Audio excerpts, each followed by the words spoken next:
Assalamualaikum warahmatullahi wabarakatuh. Perkenalkan, nama saya Mario Fajero Siregar, NIM 12050512066 2A Teknik Elektro Unsur Sukaryo Pekanbaru.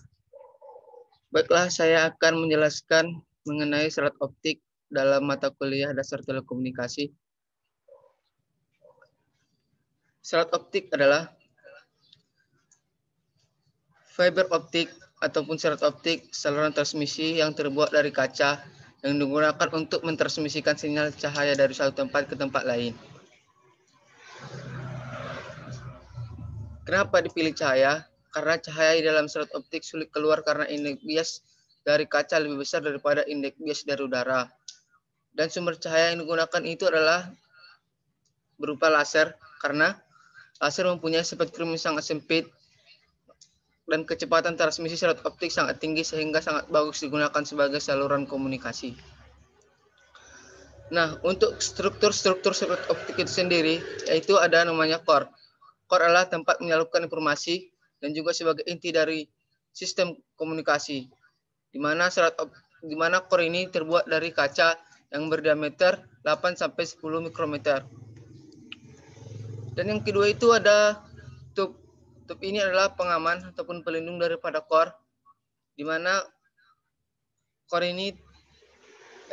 ini bisa diisi, di mana tube bisa terdiri dari 1-12 core. Nah, selanjutnya itu ada kabel. Kabel juga berfungsi sebagai pengaman, di mana keamanan kabel lebih tebal ataupun ketebalan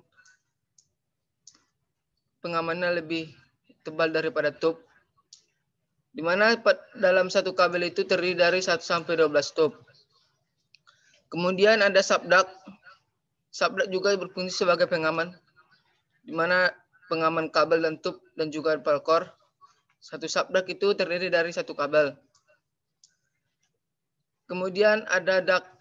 Duct juga berfungsi sebagai pengaman daripada subduct, di mana subduct ini telah diisi oleh kabel, tube, dan core, di mana satu duct itu terdiri dari 4 subduct. Nah, yang kemudian plan. Plan inilah cara untuk tempat meletakkan daripada fiber optik itu sendiri.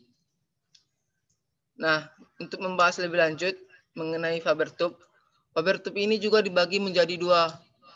Ada namanya lossless buffer tube dan juga ada check buffer tube.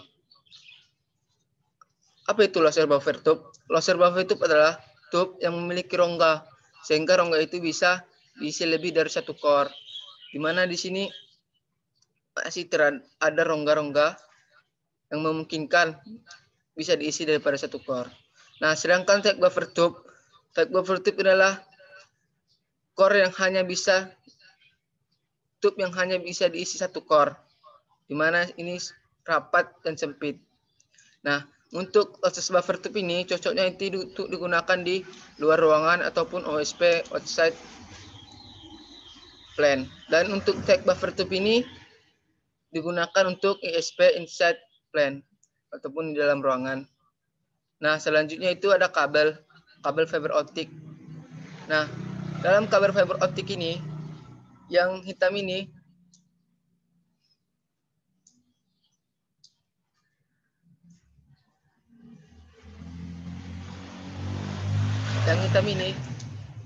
adalah jaketnya, di mana jaket tersebut terbuat dari PE pentilen. Nah, dan untuk besinya ini berfungsi sebagai pengaman jika ditaruh ataupun diletakkan di bawah tanah. Nah, untuk yang putih-putih ini adalah sebagai water blocking material, di mana ini akan melindungi tube-tube ini supaya warnanya tidak memudar karena air. Nah, ini adalah strike member. Strike member ini fungsinya seperti grounding, di mana jika ada sambaran petir, maka strike member ini akan membawa atau menyalurkan arus tegangan ke dalam tanah. Sehingga jika ada di sekitaran kabel ini, maka dia akan tersentrum. Nah, oleh sebab itu Jika ingin memasang strike member ini harus diperhatikan terlebih dahulu. Saya hapus dulu. Nah, selanjutnya itu ada yang namanya subduct dan duct serat optik. Nah, untuk subduct ini juga berfungsi sebagai pengaman. Ini fungsinya fungsional, di mana bisa saja kabel langsung ditanam ataupun langsung dipasang di udara. Tapi alangkah baiknya jika kabel itu dipasangkan ataupun dimasukkan di dalam subduct supaya lebih aman lagi. Nah, dan untuk diameter ataupun panjang daripada subduct itu, panjangnya adalah 200 sampai 500 meter yang digunakan di Indonesia dan diameternya 40 mm. Nah, untuk warna-warna itu sendiri memiliki fungsinya ataupun kepunyaannya, di mana jika warna putih corak merah ini adalah punya Telkomsel dan warna kuning corak biru ini adalah punya Indosat. Dan ini hijau punya corak hitam ini adalah punya XL. Nah, yang samping ini adalah duct. Duct ini juga berfungsi sebagai pengaman, di mana pada ketebalannya lebih tebal daripada subduct. Nah, duct ini adalah terakhirnya pengaman daripada core. Nah, untuk plan ini adalah tempat meletakkan fiber optik, di mana tempat-tempat yang dalam peletakan fiber optik itu ada 3. Yang pertama, bisa diletakkan di bawah tanah. Yang kedua, bisa di udara, di tiang listrik. Yang ketiga, di bawah laut. Nah, untuk komponen plan itu adalah tidak lepas dari yang namanya ISP dan OSP, yang mana terdiri dari yang satu terminal, di mana terminal itu ada bagiannya yaitu OTB, ODF, ODP. Yang kedua, John Clasher, di mana bagiannya itu ada inline CC, DOM JC. Dan ketiga itu control box, di mana control box terdiri dari bit small, main hole, dan hand hole. Nah, selanjutnya itu ada OTB. OTB ini adalah optical termination box. Nah, ini adalah bentuk panelnya, di mana di sini adalah kabel masuk ataupun kabel in. Nah, ini untuk OTB ini tergantung penamaannya tergantung pada penempatannya. Jika di dalam maka namanya adalah insert plane, jika di luar namanya adalah offset plane. Nah, di sini kabelnya dimasukkan.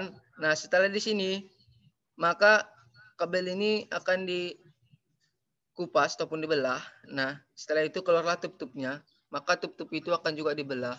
Nah, dan dimasukkan ke dalam kaset, maka tub dibelah, maka cord keluar, maka dimasukkan ke dalam kaset. Nah, inilah kaset, tempat untuk spice atau nyambung. Disambunglah dengan namanya pigtail. Nah, core-core itu memiliki warna, pigtail ini juga memiliki warna yang sama.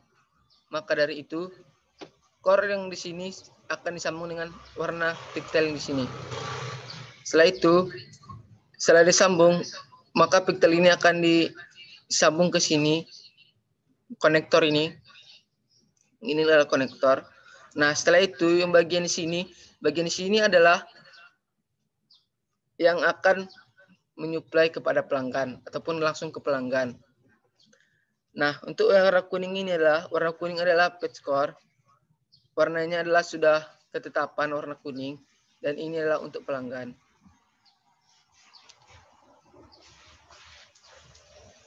Nah, selanjutnya ini ada namanya ODF ataupun Optical Distribution Frame.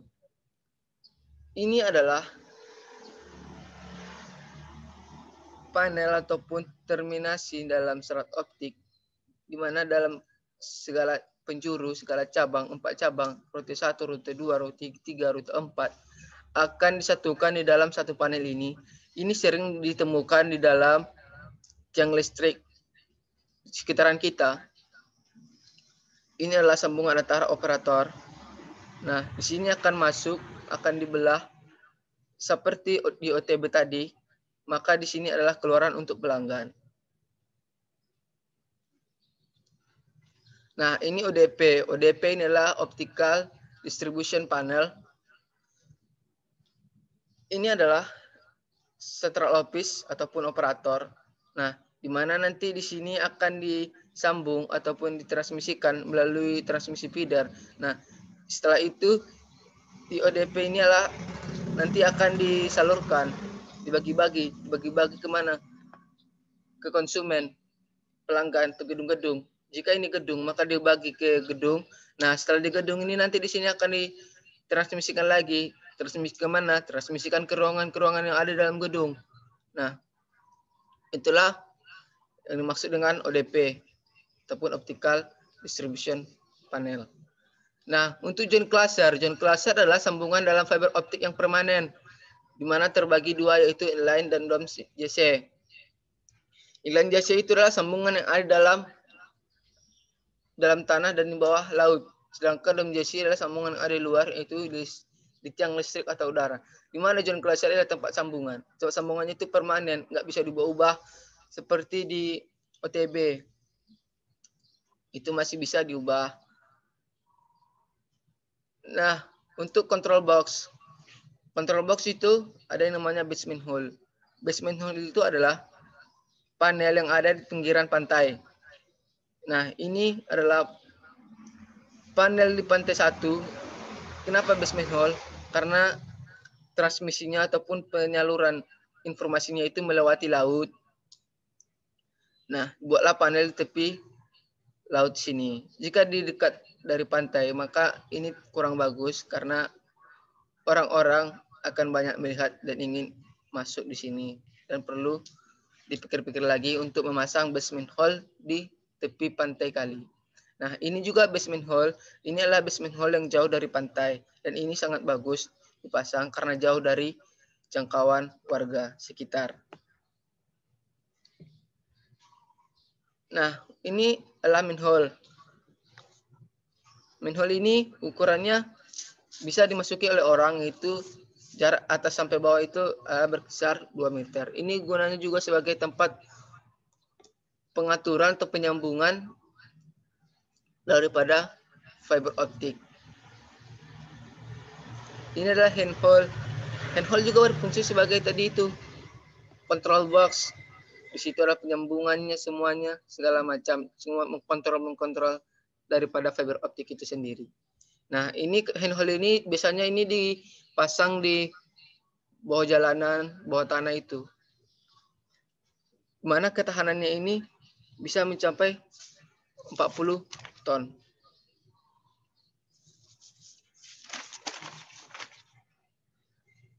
Nah, selanjutnya itu ada patch core. Patch core ini adalah sebagai konektornya, penyambungnya. Di mana yang digunakan di Indonesia itu ada 3, yaitu SG, LG, dan FG.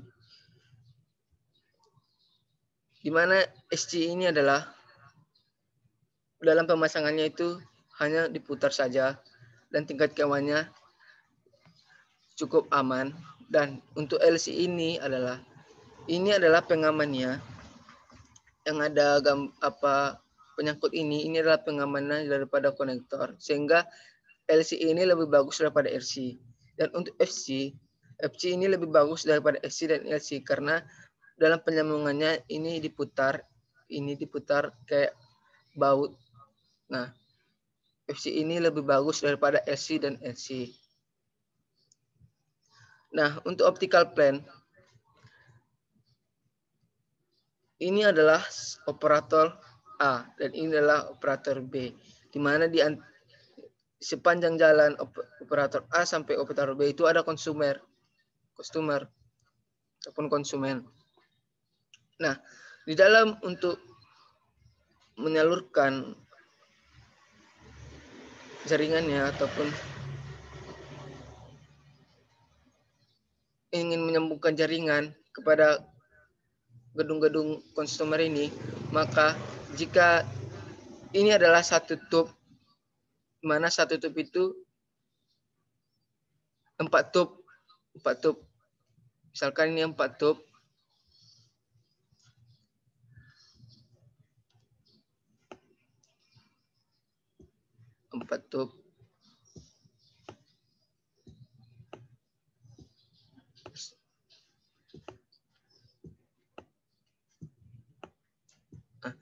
4 tup ini terdiri 4 tup.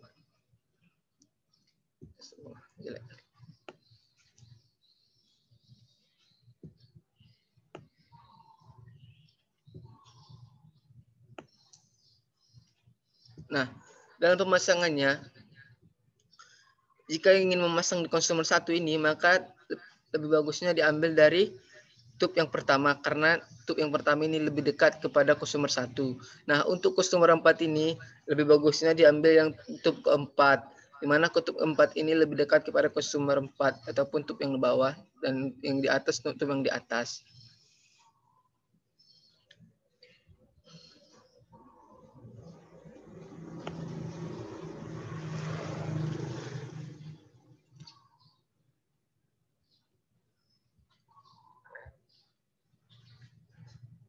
Nah, selanjutnya itu ada namanya konfigurasi network fiber optik.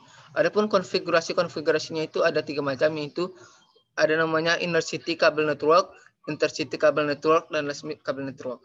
Adapun intercity kabel network itu adalah konfigurasi yang terdapat dalam kota, di mana jangkauannya daripada network intensity kabelnya adalah hanya dalam satu kota saja.